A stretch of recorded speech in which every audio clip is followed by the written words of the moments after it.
When it comes to pointless YouTube videos, no better example can be shown other than Dylan Guptill, known here as Guptill89.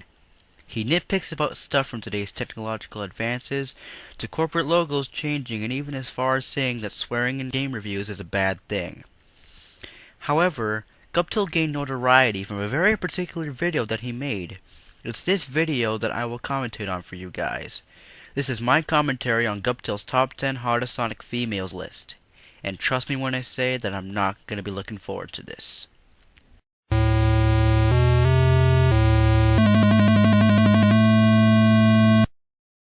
Now, before I begin, I'm just going to get this out of the way. I am a bit of a Sonic fan, but I'm not as into it as I used to be when I was 8 years old and living in Germany. Here are a few things that I require you to keep in mind throughout this entire presentation. 1. The story of the Sonic franchise takes place in an alternate history of Earth. 2. None of the characters that Guptill lists exist in this reality. 3. The comments he makes to support his list just scream Sonic fag. Without any further ado, let's begin. Sonic the Hedgehog, one of the greatest and most attractive characters ever thought up. He can run at sound speed, take out enemies in a flash, and best of all, he's blue-colored and knows how to handle the females. Speaking of females, the Sonic universe might also be classified as hot chick heaven because there's such a mess of very beautiful and tough women that it'll make you love the franchise even more.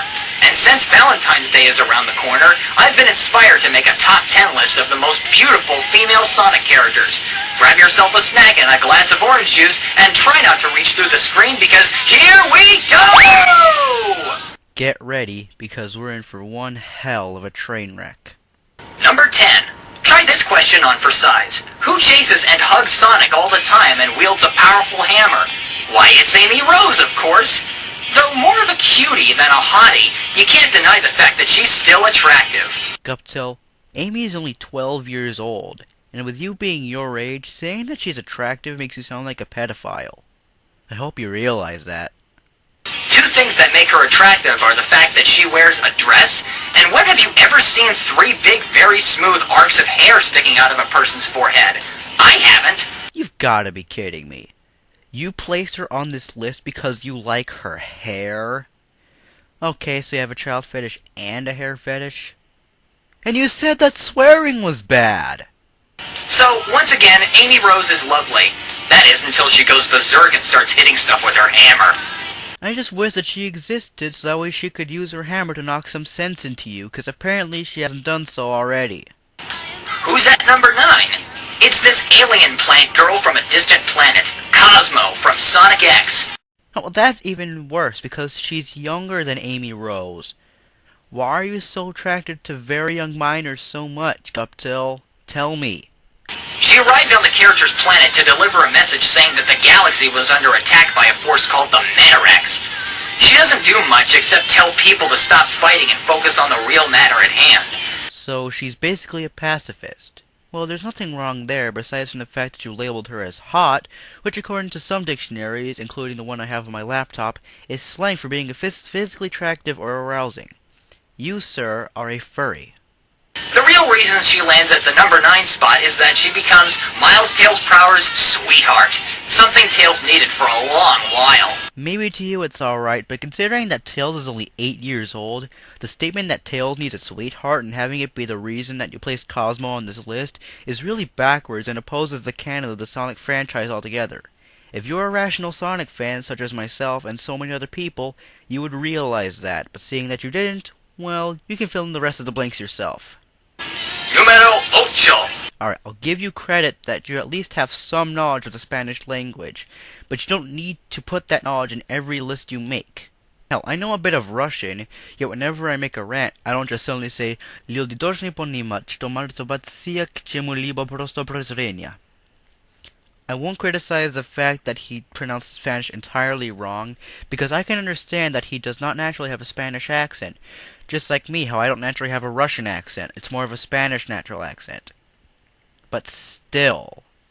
Cream the rabbit's mother, Vanilla. This is one that I can at least find tolerable, because at least Vanilla is an adult and not a child. But refer back to the fact that Sonic characters don't exist in our reality. While some of you can argue that they do exist in other realities, that is, if you actually want to give me a scientific argument to support your claims, my counter conjecture is that we don't exist in those other realities, now do we? She's attractive and is the size of an average human mother. Dude, Vanilla is just a little taller than Chris Thorndike, and Chris is 4'7.5" tall as a child. So you're basically saying that the average human mother is short? Please elaborate.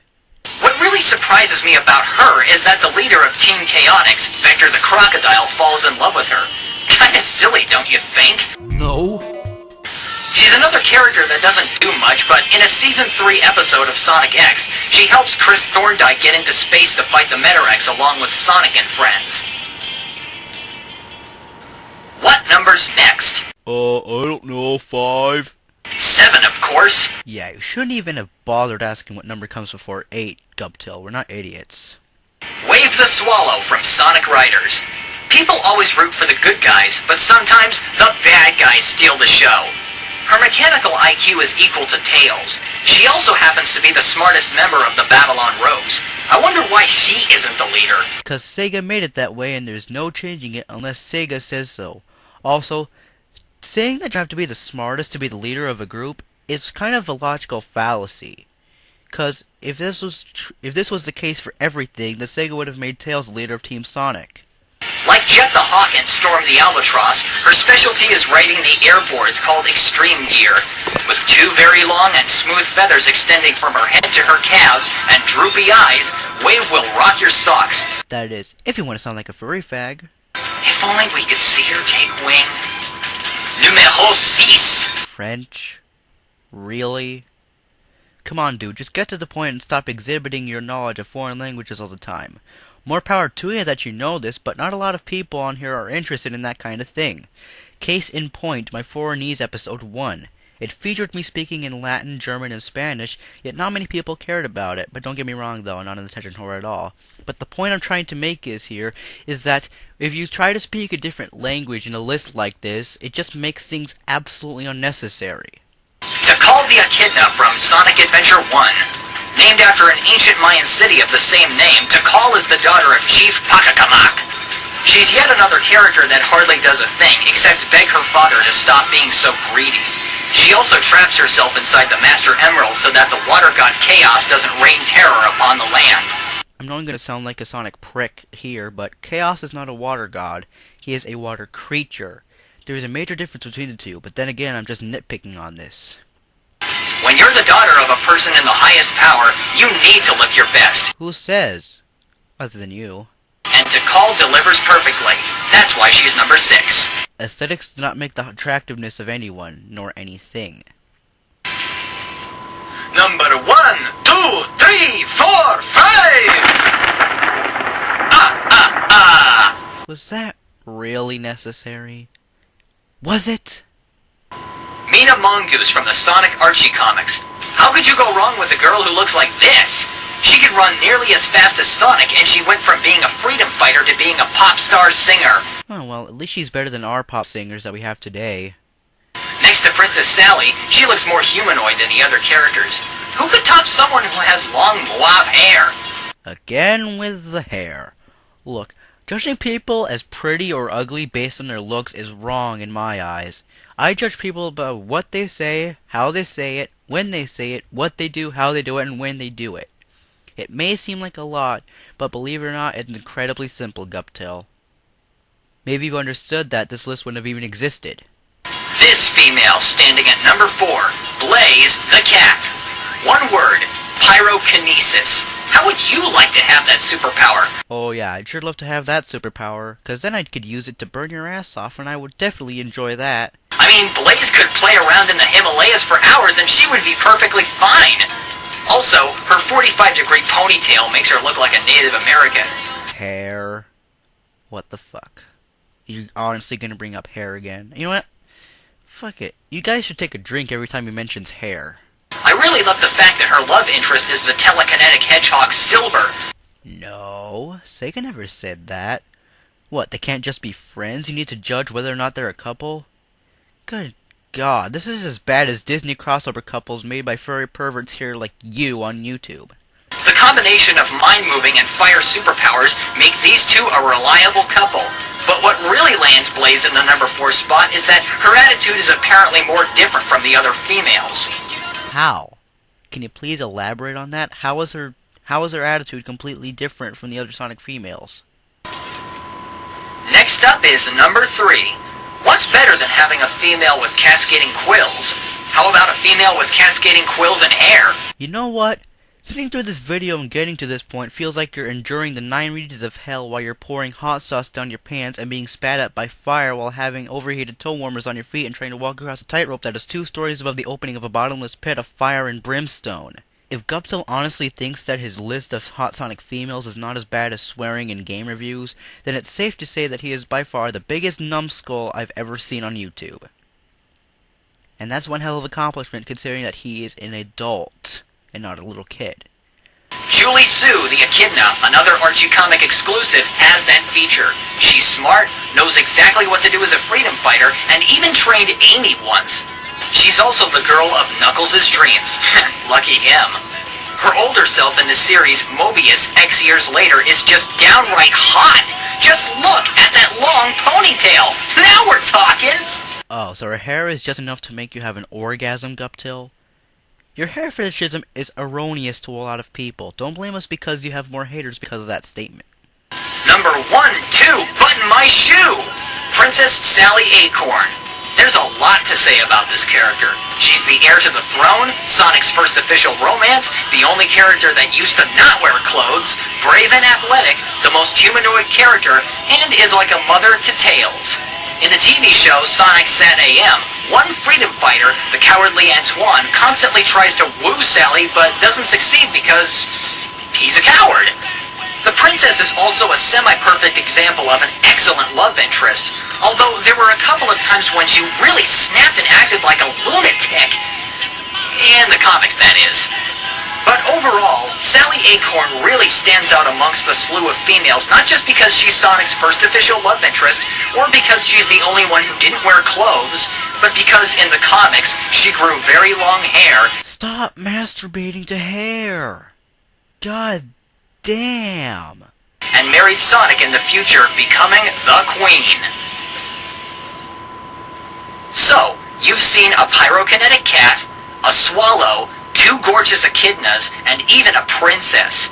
Who could possibly top those kinds of females? Let me guess. Rouge the Bat? If I'm right, you owe me $5. Well, get ready, folks. This is the number 1 hottest Sonic the Hedgehog female character. Yep, it's Rouge. Where's my $5, Guptill? Also, why does it start out with an extreme close-up of her boots? Okay, that's probably the reason why you placed Rouge on the list. You like to oogle her boobs. You're a pervert. She's only 18 years old, you know. That's the same age as Big the Cat. Rouge the Bat. If anybody denies it, how dare you? Yes, how dare I have a different opinion than yours. At least I have the hots for real people, not anthropomorphic animals that don't even exist in our reality. This woman can fly, she's as strong as Knuckles, and is a femme fatale seducing other characters into getting what she wants. Instead of having one love interest, she has 2, Knuckles and Shadow the Hedgehog. No, she just likes them. There is a difference between liking and loving. A major difference. And you're doing the latter. Being a treasure thief, she's only interested in one object set, jewels, especially the Chaos Emeralds. And yet you're only interested in how long Sonic female characters' hairs are. There actually have been situations where Rouge's cleavage has been exposed, but it eventually got censored. What a price to pay. You see, guys? All he likes about Rouge is her boobs. Tell me I'm wrong. I think the best part about this beauty is that she wears 3 different outfits unlike the other female characters. And who wouldn't want to fly across the landscape, be as strong as Shawn Johnson, and flirt with any male anytime, anywhere? These three traits make Rouge the Bat triumph over all of the Sonic the Hedgehog females. Come on, you and I both know that you just love to oogle her boobs all day. Come on, just admit it. Just flat out say, I like to oogle Rouge's boobs all day because I'm a pervert. My hat goes off to you, Sonic Team USA. You ought to be proud. Oh, I'm sure they are. There you have it, folks. Those were the hottest female chicks in the Sonic universe. I hope you enjoyed it. Good, because I didn't. Only furries would enjoy this crap. Happy Valentine's Day, and I'll see you later. Here we go!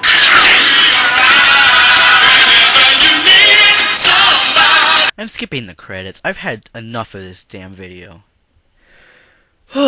Well, we did it. We finally managed to get through this ungodly shithole of a video, and I gotta be honest here, I had a very hard time watching this video. Guptill, throughout this entire presentation, you have officially proved that you are a Sonic fag. In your response to my good friend Youngblood Fantasy 91's commentary on your pointless corporate logo changes rant, you argued this. If you describe someone as pretty and sometimes hot, it does mean attractive, but not in a mounting sexual way. Well, again, referring back to the dictionary that I have on my laptop, it states that hot can be used to describe something that you think is attractive or arousing. And that's my counter-conjecture to that point. You also argued this. Besides, as long as the anthropomorphic character looks humanoid and is fictional, why does it matter? It matters because what you don't realize is that you are fantasizing about the long hair and cleavage of female characters that don't exist in our reality. What your query tells me is, and the rest of the community, is that you are most definitely a Sonic fag, whether you deny it or not, and that your fantasies are erroneous to the canon of the Sonic franchise.